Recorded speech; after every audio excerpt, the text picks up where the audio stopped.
بسم اللہ الرحمن الرحیم۔ معزز ناظرین، السلام علیکم۔ حضرت یونس علیہ السلام اللہ کے نبی ہیں۔ آپ کا تعلق حضرت ابراہیم علیہ السلام کے خاندان میں سے تھا۔ یہ اسرائیلی نبی تھے۔ جب آپ علیہ السلام کی عمر 28 سال ہوئی تو اللہ نے انہیں نبوت عطا کی۔ قرآن کریم نے حضرت یونس علیہ السلام کا قصہ بیان کیا ہے۔ قرآن پاک میں 6 صورتوں میں آپ علیہ السلام کا ذکر آیا ہے۔ حضرت یونس علیہ السلام کو قرآن نے ذو النون اور صاحب الحوت کے ناموں سے پکارا ہے۔ صاحب الحوت سے مراد مچھلی والا ہے۔ حضرت یونس علیہ السلام کو عراق میں بھیجا گیا۔ یہاں کے لوگ کافر تھے۔ اس قوم کا مرکز نینوے میں تھا۔ آپ علیہ السلام نے انہیں ہدایت کا پیغام دیا اور واحد اللہ کی عبادت کرنے کا کہا، لیکن انہوں نے اللہ کو ماننے سے انکار کر دیا اور بتوں کی پوجا کرتے رہے، اپنے کفر پر قائم رہے۔ پھر انہوں نے یونس علیہ السلام پر ظلم کرنا شروع کر دیا۔ حضرت یونس علیہ السلام ان کے مخالفانہ رویے سے مایوس ہو گئے اور ان سے ناراض ہو کر 3 دن میں عذاب الہی کی بد دعا دے دی۔ پھر وہ دن آنے سے پہلے ہی اللہ کے حکم کے بغیر اس علاقے کو چھوڑ کر وہاں سے نکل گئے۔ وہاں کے لوگوں نے جب عذاب کے آثار دیکھے تو پھر آپ علیہ السلام کو تلاش کرنے لگے، مگر وہ نہ ملے۔ تو انہوں نے اللہ سے توبہ کی تو اللہ تعالیٰ نے حضرت یونس علیہ السلام کو جانے کا حکم نہیں دیا تھا، مگر وہ وہاں سے چلے گئے۔ اللہ اس وقت تک لوگوں پر اپنا عذاب نہیں بھیجتا جب تک وہ آخری وقت تک اللہ سے توبہ نہیں کرتا۔ چونکہ حضرت یونس علیہ السلام وہاں سے چلے گئے تھے، آپ علیہ السلام فرات کے کنارے گئے تھے اور کشتی میں سوار ہو گئے۔ کشتی لوگوں سے بھری ہوئی تھی۔ جب کشتی نے اپنا سفر شروع کر دیا تو کشتی اونچی لہروں سے ڈوبنے لگی۔ لوگوں نے وزن کم کرنے کے لیے اپنا سامان پانی میں پھینک دیا، مگر پھر بھی کشتی ڈگمگا رہی تھی۔ تو وہاں موجود لوگوں میں سے کسی نے کہا کہ کوئی غلام اپنے آقا سے بھاگ کر اس کشتی میں سوار ہو گیا ہے، جس کی وجہ سے کشتی ڈوب رہی ہے۔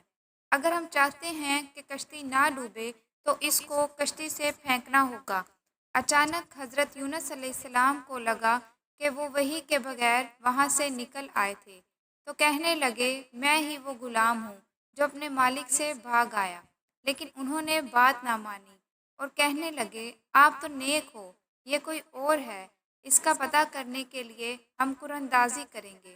تو انہوں نے قراندازی کی تو 3 بار حضرت یونس علیہ السلام کا نام نکل آیا، تو اس پر انہیں یقین آ گیا اور آپ علیہ السلام پانی میں کود پڑے۔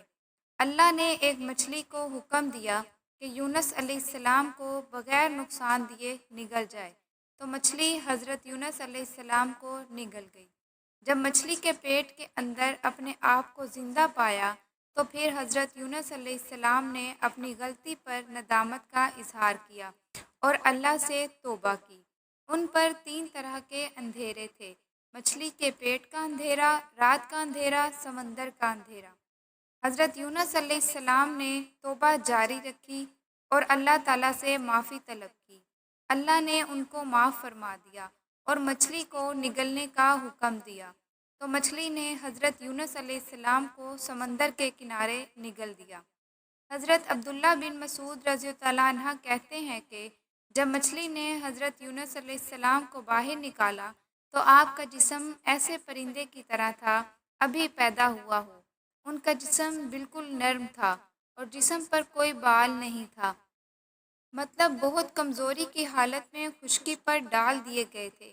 پھر اللہ نے خشکی پر ایک بیل دار درخت اگایا، ایک بکری بھیجی جو گھاس کھاتی اور جڑی بوٹیاں کھاتی تھی اور آپ کو صبح و شام دودھ پلاتی تھی، جس سے آپ میں طاقت آ گئی اور وہ درخت کے ساتھ جھونپڑی بنا کر رہنے لگے۔ کچھ دنوں بعد اس درخت کی جڑ میں اللہ تعالیٰ کی طرف سے کیڑا لگ گیا اور اس نے جڑ کو کاٹ ڈالا۔ جب درخت سوکھنے لگا تو یہ دیکھ کر یونس بہت دکھی ہوا۔ تب اللہ تعالیٰ نے وحی میں فرمایا، یونس، تم اس بیل کے سوکھنے پر کتنا دکھی ہو جو ایک حقیر سی چیز ہے۔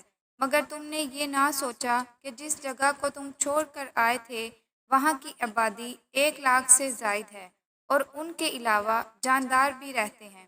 ان کو بربادی کی تمہاری دعا مجھے ناگوار لگی۔ تم وہی کا انتظار کیے بغیر قوم کو بد دعا دے کر ان کے درمیان سے نکل آئے۔ ایک نبی کی شان نہیں تھی کہ وہ قوم کے حق میں عذاب کی بد دعا کرے اور ان سے نفرت کر کے جدا ہو جائے۔ یونس علیہ السلام کے بستی سے چلے جانے کے بعد وہاں کے لوگوں نے یقین کیا کہ وہ اللہ کے نبی تھے، جس سے ان کے دل میں ڈر بیٹھ گیا۔ وہ لوگ آپ کو تلاش کرنے لگے تاکہ ان سے معافی مانگ کر ان کے ہاتھ پر بیعت کی جائے، اور اللہ سے استغفار کیا اور دعا کی اللہ محفوظ رکھے ان کو۔ دعا قبول کی، اللہ نے ان پر عذاب ٹال دیا اور حضرت یونس علیہ السلام کو صحت عطا کی۔ اللہ نے انہیں واپس اپنی قوم میں جانے کا حکم دیا تو وہ واپس چلے گئے۔ وہاں کے لوگ آپ کو دیکھ کر خوش ہو گئے۔ پھر باقی کی زندگی حضرت یونس علیہ السلام نے وہیں گزاری اور ان کا نیوی میں انتقال